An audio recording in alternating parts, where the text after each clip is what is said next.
Olá, turma, tudo bem com vocês? Espero que sim. Vamos então iniciar mais uma aula, né? E o texto é o múltiplo surgimento da psicologia, de um livro, na verdade, que nós vamos retirar uma série aí de textos, né, acerca da própria história da psicologia. Então, vamos iniciar. Bom, nós temos uma questão norteadora, que nós vamos estar vendo nas duas aulas dessa semana, que seria então o quê? Seriam as transformações do objeto estudado produto da evolução gradual e contínua de uma experiência original? Ou seria o resultado de múltiplas combinações causais e inesperadas, né? Então, de maneira geral, ele está falando do quê? Do objeto de estudo da psicologia, né? Que a gente se apropria, que é a subjetividade. Mas a gente vai estar vendo também, né? Como é que isso foi se dando ao longo do tempo, né? Em relação ao homem, enfim. Discussão histórica. Uma boa parte dos textos sobre história da psicologia aponta para uma origem remota. Como se a psicologia pudesse encontrar na sua fundação, no século XIX, ecos de uma experiência e de uma curiosidade bem anteriores, né? Então, a gente vai estar vendo aí onde é que surgiu inicialmente, né, o que a gente tem como fundação, né? Então, esses resquícios aí de uma experiência, né, acerca, talvez, de ideias psicológicas, enfim. Como se por um sutil insight tivesse havido no século XIX a decisão de apropriar tais instituições ancestrais por um saber regulado e cientificamente disciplinado. Daí a clássica frase de Herman, né? A psicologia tem um longo passado, mas uma curta história. Bom, vamos lá. Então, né, dentro dessa discussão, um possível surgimento no século XVI, né, que confluiriam então para a necessidade do conhecimento de si, da busca de uma natureza na individualidade e na interioridade humana. Então, de maneira geral, a gente já tem resquícios de uma modernidade, né? Que a psicologia ela tem uma questão junto com sua história, dessa necessidade de si, mas a gente já vai ver esse conhece-te a ti mesmo lá pelos gregos, né? Mas na modernidade que nós vamos nos apropriando de espaços privados, né, para que isso se legitime de alguma maneira. Muito mais do que uma tomada de consciência, teria se produzido uma nova experiência da relação consigo e com os demais, em que um conhecimento disciplinado e naturalizado teria se imposto como uma necessidade, né? Então, é como se fosse esses arranjos aí, né, que ele vai estar trazendo essa importância desse conhecimento disciplinado, né, e naturalizado que foi se construindo aí. A gente já viu em outro texto que a filosofia, ela também nos ajudou nesse sentido. As perspectivas, então, né? A modernidade, a partir do século XVI, teria irrompido diversas experiências que, em seu emaranhado, conduziram a uma multiplicidade de orientações no campo atual da psicologia, né? Então, a gente entra aí no campo do quê? Na modernidade, né? A multiplicidade da psicologia não é um produto de um descuido científico ou de uma imaturidade do saber psicológico, mas o eco dessa profusão de experiências e do modo como elas se articulam na construção de um solo psicológico. Que experiências são essas que surgem na modernidade e constituem o solo fragmentado da psicologia? Então, ele não era tão coeso e organizado, né? Então, É como se isso de alguma maneira estivesse posto aí dentro, né, do social, do tecido social, e de alguma maneira a gente vai se apropriando e vai se constituindo então. Se faz a história da psicologia e das ciências de duas formas, e o texto ele vem apresentando isso para a gente. Uma, ou se busca demarcar as condições da psicologia através de uma série de transformações intelectuais, conceituais ou metodológicas, chamada abordagem internalista, e essas duas abordagens elas estão presentes naquele primeiro texto que nós vimos, né? Que foi a partir daí dessa dicotomia de internalista e externalista que começam a aparecer o campo das ideias psicológicas, né? Ou se busca estabelecer as condições da psicologia a partir de uma série de transformações culturais, sociais, econômicas e políticas, né? As chamadas abordagem externalista. Então a gente tem um contraponto aí, a gente tem de um lado uma abordagem internalista e de outro uma abordagem externalista. Compreendemos que, para se fazer a história da psicologia, as duas formas são necessárias, pois, por um lado, a psicologia, ainda que calcada em conceitos e práticas científicas, faz parte de uma rede de interesse dos próprios pesquisadores, do público e das agências de fomento e de práticas sociais, né? Então, um dos textos que nós acabamos vendo, a gente vê hoje que a psicologia, junto com as diversas perspectivas teóricas que nos legitimam enquanto, né, enfim, enquanto uma constituição, a gente se apropria de alguns campos na área das nossas práticas, né?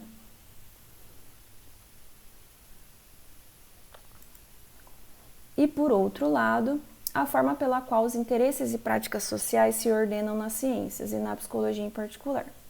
É bem específica, sendo articulados a projetos científicos. Portanto, as transformações nos planos interno e externo de um saber não podem ser vistas de forma isolada. Consideramos, então, a rede conceitual e as práticas sociais que possibilitam a constituição da psicologia como um saber e uma prática singular, né, de uma prática singular. Então, de maneira geral, a gente vê que é através desse movimento, né, e dessa consonância entre o particular ou o interno e o externo que a gente vai promovendo essas transformações no plano interno e externo, né?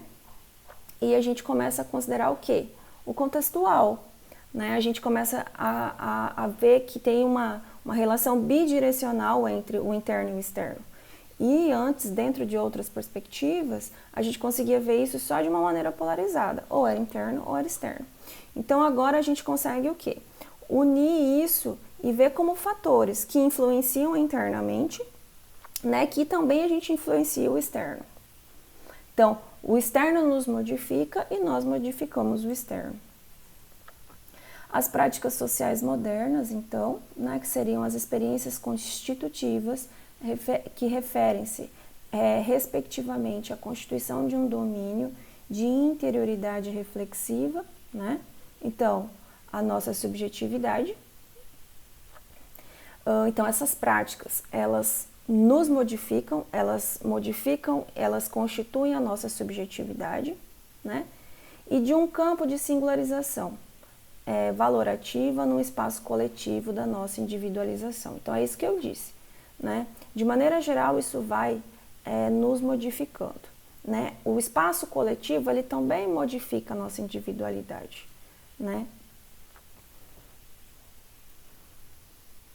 Contudo, a partir dessas experiências surgem outras práticas relevantes, notadamente as que conduzem à distinção entre mente e corpo e as que produzem a identificação da loucura, a uma doença de ordem mental, além da distinção entre infância e idade adulta enquanto períodos da vida. Bom, aqui é mais ou menos como a gente vai vendo ao longo da história essas práticas. Então a gente tem um predomínio da subjetividade, depois a gente tem um predomínio de espaços singulares, que também constituem a nossa subjetividade a partir da Idade Moderna, né? Então a gente quando ele fala essa singularização valorativa, de maneira geral, os espaços, o coletivo, ele perde essa ideia, né, que a gente tinha ali no período feudal, e a gente ganha espaços privados, né, para legitimar essa prática,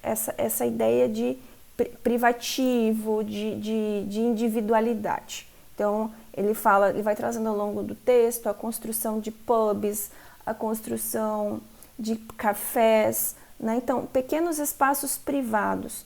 Então, antes eu tinha praças, né, que tinha um aglomerado maior de pessoas, agora eu começo a montar, então, pequenos segmentos, né, que essas pessoas têm um ponto de encontro, mas elas também vão ganhando identidade nesse sentido, né? Se eu tenho um pub, às vezes as pessoas gostam mais de um café, então nisso eu vou ganhando a minha identidade, a minha privacidade, né, dentro desses espaços que vão legitimando essa ideia.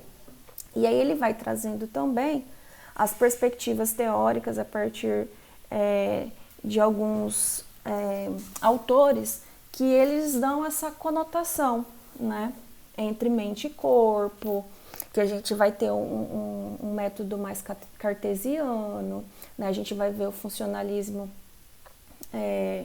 de maneira geral, as influências de algumas escolas, né, nesse pensar aí, as instituições, então, essa ideia também da loucura, e aí depois isso sai e vai para uma ordem de doença, né, mental, e aí acaba uma institucionalização do sujeito que no período feudal anteriormente não tinha, e ele vai trazendo os estágios de vida, então. A constituição de um plano de subjetividade. Por subjetividade, entende-se a constituição de um plano de interioridade reflexiva, em que cada vivência se encontra centrada e ancorada em uma experiência de primeira pessoa de um eu. A história de um plano de interioridade não visa a busca de uma experiência universal no homem, mas a compreensão da constituição dessa experiência considerada por nós, na atualidade, uma das mais fundamentais. Essa história pode ser contada como um capítulo dentro do domínio de Foucault, que chamou a história das técnicas de si, procurando, pois, desvendar as formas como os indivíduos estabeleciam a relação de trato e cuidado consigo desde a antiguidade pagã. Então, no livro de Foucault, que ele vai estar apresentando no texto, ele já começa a buscar esses resquícios desses cuidados de si aí desde a antiguidade, né? O que impera nesse período é a busca de constituição de uma vida calcada no autogoverno e na justa medida. Nas palavras de Foucault, não há, na antiguidade pagã, uma busca de conhecimento de si mesmo, uma hermenêutica, que é a interpretação de si, mas da constituição de uma vida tão bela quanto de uma obra de arte, uma estética de existência. As técnicas de relação consigo não estão calcadas na busca da revelação de um eu, mas na construção de si a partir da verdade e de ensinamentos de grandes mestres. Então, era mais ou menos, né, como se eu estivesse pegando que a gente já tem isso na história, né? Então, alguém que nos direcionasse, né, grandes mestres que fossem nos conduzir. Isso lembra um pouquinho pra gente as ideias no campo do religioso, onde a gente tem o quê? Personagens, né? A gente tem Jesus, que de alguma maneira, né, filho de Deus, ele vem até a Terra, né, mora numa região situada e ele vai dizer como é que determinadas pessoas até hoje deveriam ter uma vida para que sejam salvas, né? Ou que tenham uma relação melhor consigo, ou que se conheçam melhor. Não é bem a ideia da religião nesse sentido, mas em alguns períodos isso existia. Vários mestres em cidadelas que passavam esses ensinamentos e que as pessoas seguiam se elas tivessem quisessem se apropriar dessa relação consigo, né? Mas numa visão mais macro, não numa visão de eu me conheço, mas numa visão em que eu preciso ter esse tipo de vida. Para mim é algo que é no campo do esperado. A invenção da interioridade individualizada e da hermenêutica como instrumento de verdade só será processada a partir da ética cristã, né? Segundo Foucault, nesse momento surge a figura do homem santo que se destaca da comunidade a fim de buscar Deus no interior de seu verdadeiro eu, tendo para tal que estar atento às armadilhas do demônio, né? Então sempre alerta, né, para que ele chegue ao seu fim, né?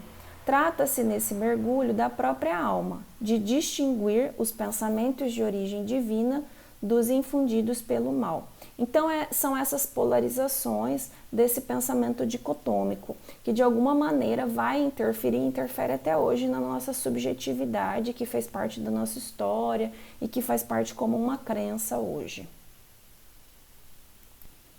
Bom, então, dando continuidade, né? E nesse sentido da constituição do plano da subjetividade. E com algumas inversões de signos, o próprio eu, impedindo de ser cultuado na ética dos primeiros cristãos, tendo então em vista a purificação do indivíduo, passará a se tornar uma finalidade em si na modernidade, configurando-se então como a nossa riqueza mais íntima e preciosa. Bom, então não se busca mais uma purificação da alma para atingir Deus, mas uma pura afirmação de si. O exame de si, outrora exercido através dos instrumentos religiosos e jurídicos, como a confissão, cede aos aparatos científicos modernos, como anamnese, entrevista clínica, né, e testes mentais. Ele só está tentando fazer o quê? Relações, né? Então ele também traz figuras, por exemplo, quando a gente pensa, né, no campo religioso, quando ele traz os instrumentos, né? Então a gente tinha uma pessoa que estava na comunidade e que escutava as pessoas da comunidade, né? Só que aí nisso também se tinham aplicação de técnicas que se disciplinam, né? Técnicas disciplinares punitivas, né? Porque se você acaba cometendo um pecado, você sofre uma punição, né? No campo jurídico a mesma coisa, né? Então ele fala que de maneira geral a gente tinha essa ordenação, né, dos instrumentos religiosos e jurídicos para fazer esse exame de si, e que cientificamente na nossa área vão ganhando esse outro aspecto da anamnese, entrevista clínica e testes mentais, né? Mas a gente chama isso de instrumentos, tá? Instrumentos de avaliação. O que permite a passagem desse cuidado da antiguidade cristã até as suas formas modernas? Vamos ver. A constituição do tema da sexualidade, né? Então, entrando um pouquinho de várias práticas de relação consigo, né? Então, ele vai estar falando a constituição do tema da sexualidade, tão caro a nós nos dias de hoje, bem como mostra Foucault em Vontade do Saber, né? A separação entre os planos público e privado, enquanto produto da constituição dos estados modernos. Então, a partir do momento em que a gente tem também a tomada do capitalismo, que se constitui pós-feudal, a gente tem o êxodo das pessoas para a cidade, né? Então, a gente tem o quê? Territórios já muito bem estabelecidos.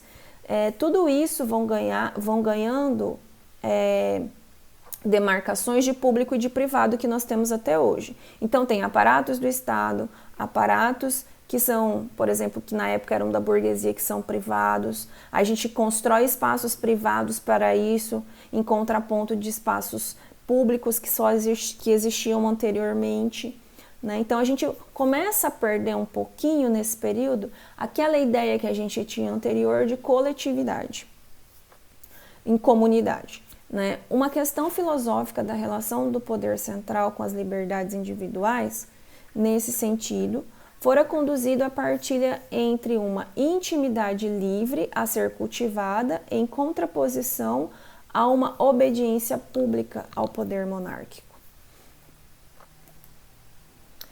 A única distinção que se pode fazer, segundo Figueiredo, é que no pensamento liberal, bem como no iluminista, há um investimento maior do plano privado e íntimo contra os excessos do poder central e de suas representações públicas.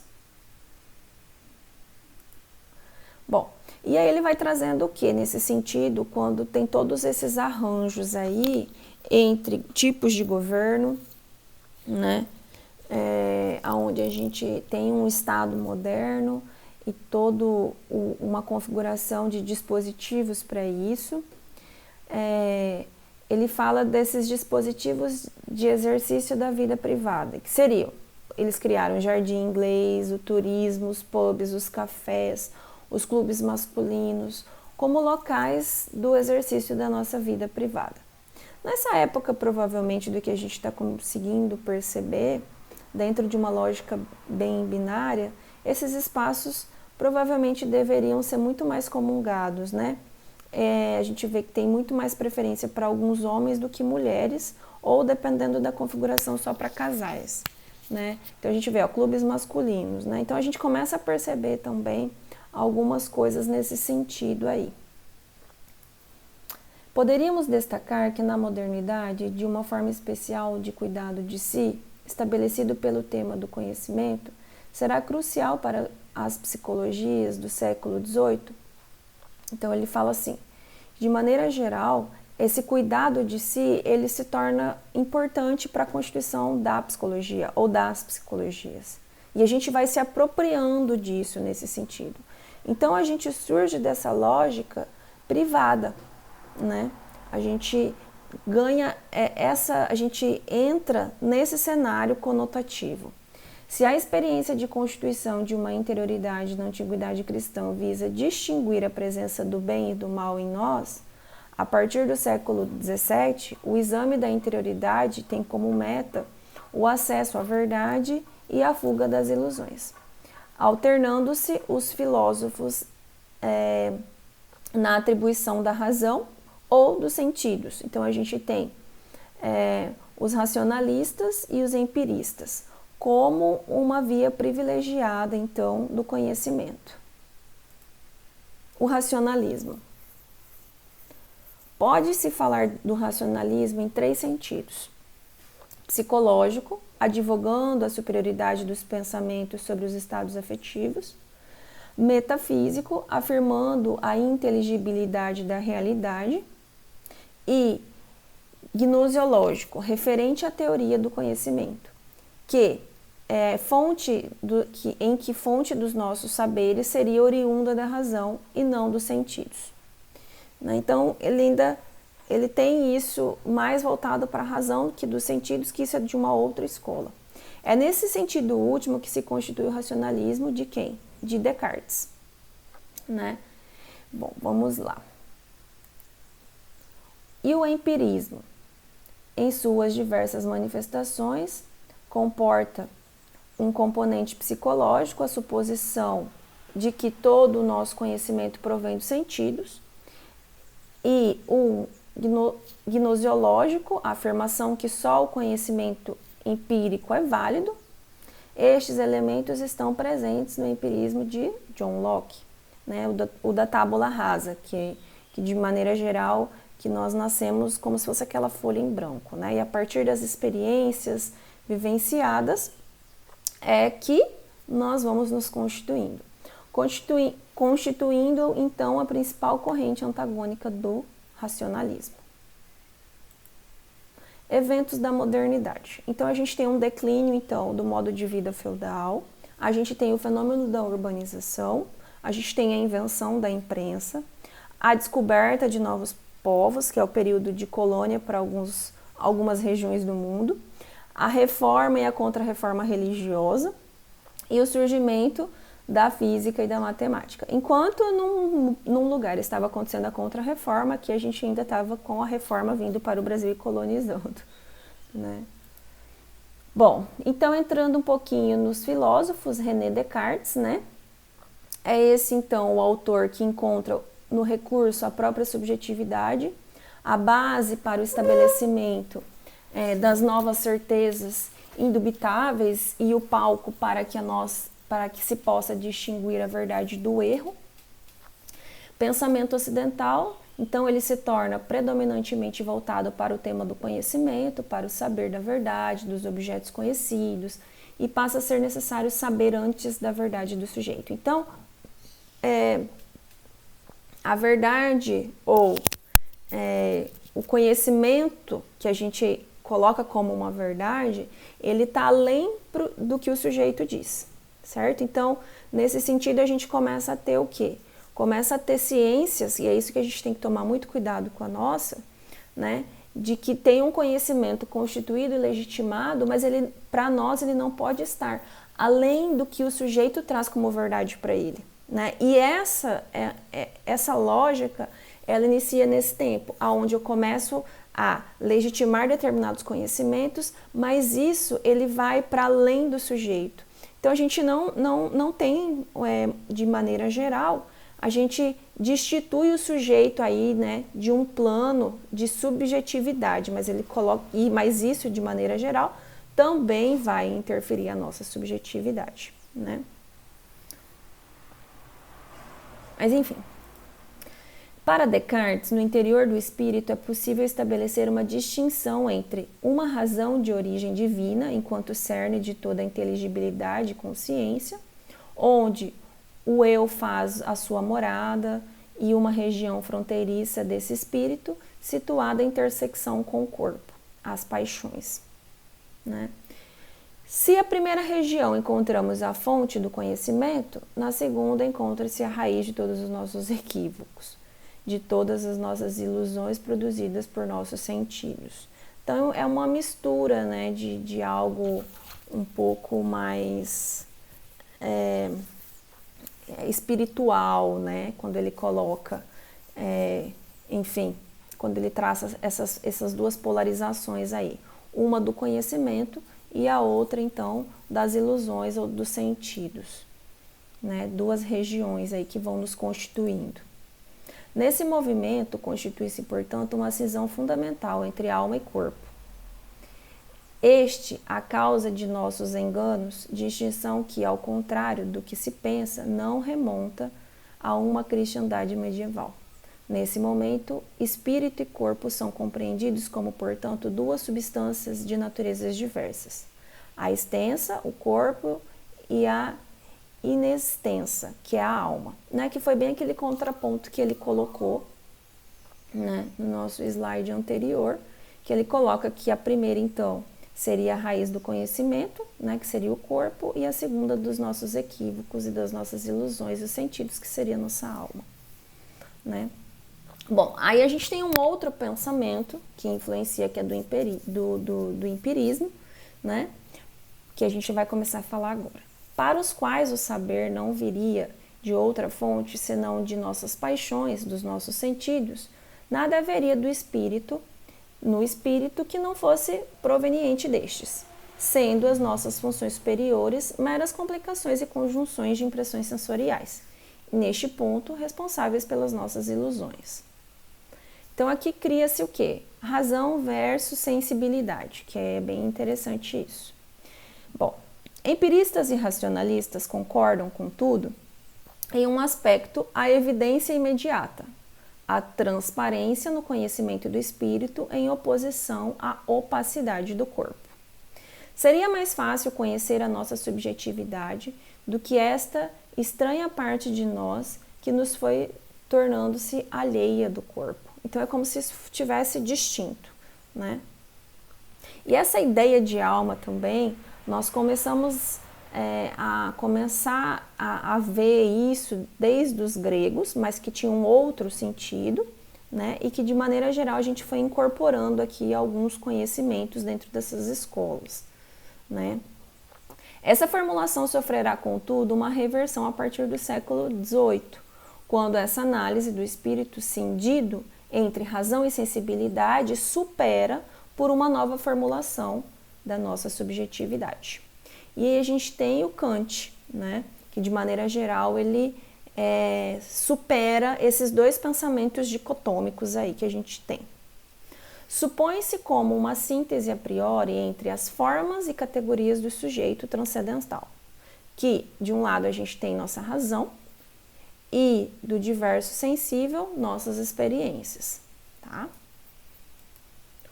O sujeito transcendental para Kant não se refere a um indivíduo ou uma parte substancial deste. Ele é chamado de transcendental não porque possua qualquer componente místico, mas porque é a condição necessária para qualquer conhecimento. Que esse componente místico, por exemplo, a gente já tinha ideia, né, lá no racionalismo, né, quando eu falei daquela questão mais espiritualizada, né. E quais são, então, essas condições? As formas a priori que permitem a experiência dos objetos no espaço e no tempo, e as categorias a priori que permitem a reflexão destes objetos a partir de noções como substância, causalidade, qualidade, quantidade de outras. Contudo, a herança desse esquema kantiano sobre a nossa subjetividade não se resume apenas ao projeto da psicologia como ciência rigorosa, da experiência, respondendo às críticas de Kant, a psicologia empírica, né?